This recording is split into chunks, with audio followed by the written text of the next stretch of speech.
Председателот на Европската комисија Емануел Баросо и комесарот за проширување Штефан Филе во саботата во Охрид на Македонија предложија предпристапен диалог. За време на состанокот се договоривме за предпристапен диалог на високо ниво, кој би се одржал 2 пати годишно во Скопје и Брисел, со цел да се запрза имплементацијата на потребните реформи, кој би се одвивал без референца на преговорите за членство.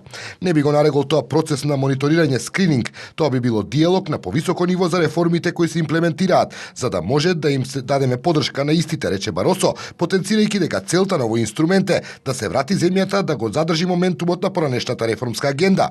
Во спротивно постои голем ризик дека земјата ќе заостане во пристапниот процес, изјави Баросо по средбата со премиерот Никола Груевски. Според владата, оваа понуда на Баросо е нов квалитет во односите на Македонија со Европската унија.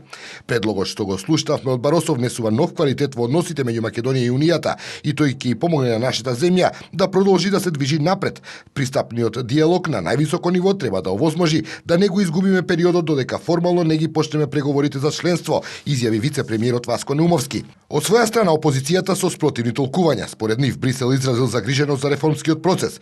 За жал имам чувство дека македонската страна не само на оваа средба малку подолго се обидува да не разбере што меѓународната заедница сака да ни каже, вели поранешниот премиер Љупчо Ѓоргиевски. Експертите со слични толкувања, ова е закажување на сериозен родителски состанок на кој палавото дете ќе биде изложено на сериозен мониторинг, вели поранешниот шеф на дипломатијата Сашо Димитров. Тој потенцира дека според пораките на председателот на Европската комисија Баросо може да се разбере дека Македонија е во голема опасност доколку во скоро време не направи напредок во судските реформи, реформите на администрацијата и слободата на изразувањето. Оти може да ја загуби препораката за почеток на преговори која ја добива од Европската комисија во 2009 година.